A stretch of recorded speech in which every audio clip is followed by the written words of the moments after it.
Welcome to mutual fund investor. कैसे हैं आप लोग?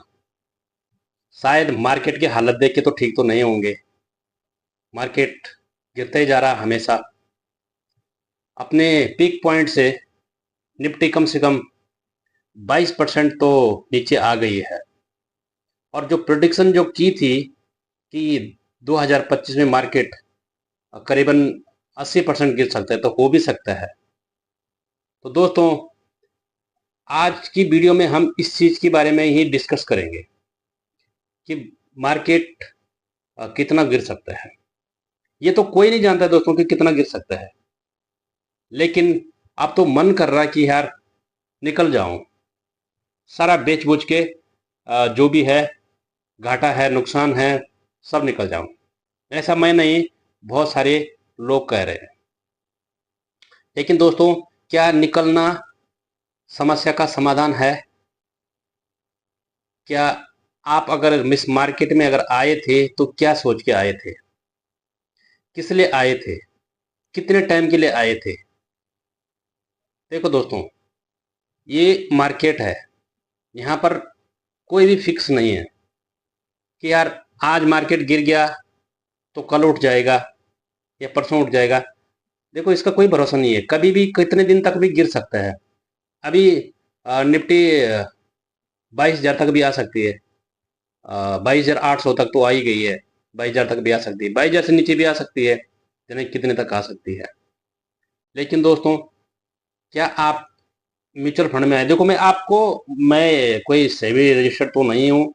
मैं आपको डिस्क्लेमर दे सकता हूँ, आपका मर्जी है, आप जो मर्जी कर सकते हैं। लेकिन आपके सामने सिर्फ एक डाटा रखूंगा कि अगर मार्केट में आए हैं तो किस लिए आए थे, कितने दिन के लिए आए थे, मार्केट में क्या सोच के आए थे।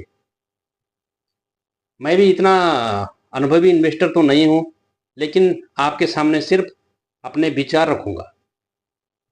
दोस्तों, अगर मार्केट में आए हो तो दोस्तों कुछ बना के ही जाने का है म्यूचुअल फंड में।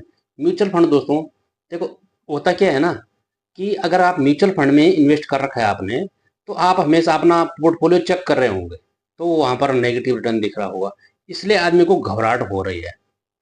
लेकिन पोर्टफोलियो देखना बंद कर दें। अब जैसे आपका पैसा एफडी में होता है, वहां पर आप हमेशा हमेशा नहीं देखते हैं। जितना लॉकिंग पीरियड होता है, 5 साल, 3 साल, 1 साल, तब उसके बाद ही वो करते हैं। लेकिन दोस्तों, mutual fund same to same ही है, लेकिन फर्क यह है कि हम वो यहाँ पर अपने पोर्टफोलियो को देखते रहते हैं, इसलिए करके बीपी हाई होता रहता है। समझ गए? इसलिए दोस्तों, म्यूचुअल फंड देखना छोड़ दो। ये मार्केट का स्वभाव है, गिरना उठना, गिरना उठना।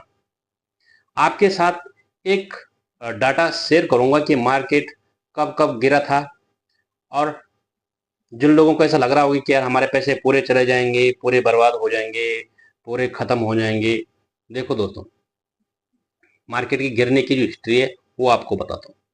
पिछले करीबन 50 साल की हिस्ट्री आपके सामने रखूंगा। देखो, 1973 में 48% गिरा था, 1980 में 27% गिरा था, 1987 में 34% गिरा था, और 1990 में 20% गिरा था, 2000 में 49% गिरा था, 2008 में 56% गिरा था, और 2020 में जो कोविड टाइम, आपको पता ही होगा कि 34% गिरा था।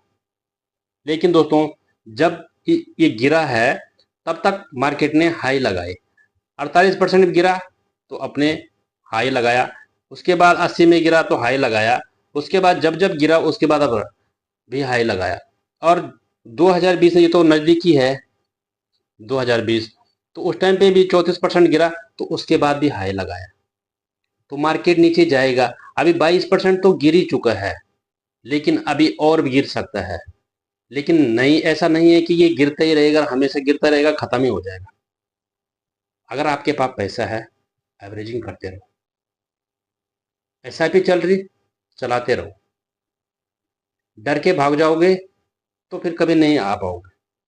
मैं आपको सिर्फ जो अपना अनुभव है, अपना जो कर रहा हूँ, वो आपको बता रहा हूँ। बाकी आपका मर्जी है, आपके पास जो भी है, लेकिन अपना पोर्टफोलियो को डाइवर्सिफाई करके रखो। अगर आपके पास स्मॉल कैप है, फ्लेक्सी कैप है, मिड कैप है, लार्ज कैप है, ये अच्छा है, कुछ एफडी में भी डालो। डाइवर्सिफाई पोर्टफोलियो रखना जरूरी है, समझ गए दोस्तों। क्योंकि मार्केट तो गिरता रहेगा, उठता रहेगा, लेकिन इसका मतलब ये नहीं है कि मार्केट हमेशा गिरेगा। हो सकता है 2 महीना भी और गिरावट चले, हो सकता है 6 महीने भी चले, कोई भी बता नहीं सकता है। बोलने में तो ऐसा तो बहुत तो अजीब लगा, डर लगेगा कि यार 6 महीना गिरावट में तो पूरा खत्म हो जाएगा लेकिन दोस्तों ये कभी भी कुछ भी हो सकता है, इसलिए करके अपना एवरेजिंग करते रहो, है ना। एसआईपी चलाते रहो। एसआईपी बंद करोगे तो आपका ही नुकसान है,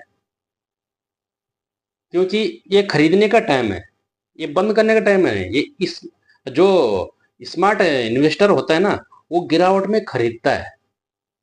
देखो दोस्तों, मैं तो अपने एसआईपी बंद नहीं करूंगा। क्यों करेंगे बंद? यही तो मौका है, खरीदने का यही तो टाइम है।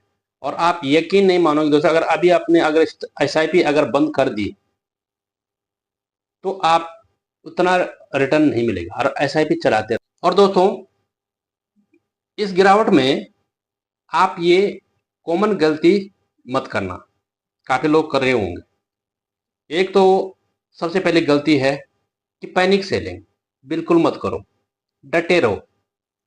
दूसरी जो है वो है लालच।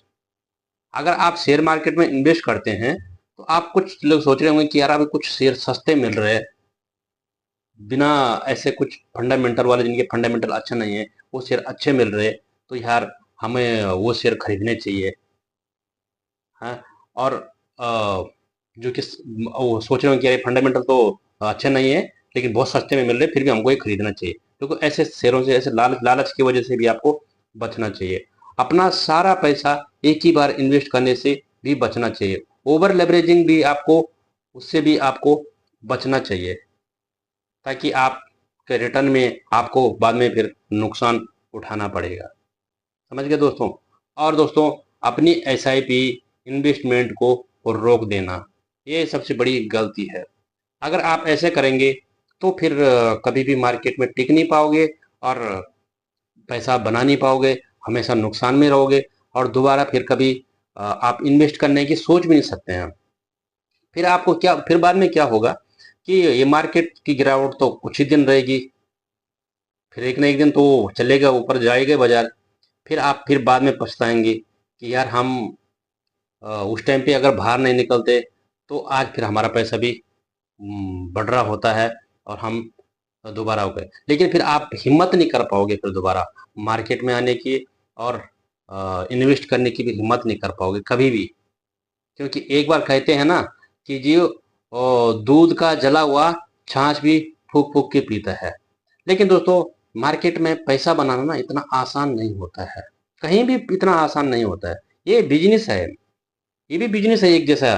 कि देखो, अगर आप कोई दुकान खोलते हैं, कोई भी ऐसा बिजनेस खोलते हैं, तो एकदम ही थोड़ी नहीं चल पड़ता है। कुछ दिन तो उसमें भी घाटा होता है, उसमें भी नुकसान देखने को मिलता है। लेकिन अगर एकदम ही अगर उसको पैनिक होके अगर बंद कर दें तो फिर कहाँ से चलेगा बिजनेस। तो ये भी ऐसे ही है दोस्तों, कुछ दिन अगर बने रहो, अगर, लेकिन अपना पोर्टफोलियो डाइवर्सिफाई करके। अगर दोस्तों स्मॉल कैप मिड कैप में इन्वेस्ट करते हो तो कम से कम मोर देन 5 ईयर से ज़्यादा ही ज़्यादा करो, कम से, अगर जो स्मॉल कैप में है। और अगर लार्ज कैप में है तो कम से कम दोस्तों 3 से 5 साल के बीच में तो ठीक ठाक ही हो ही जाएगा। लेकिन अपना पोर्टफोलियो डाइवर्सिफाई बना के रखो। Thank you.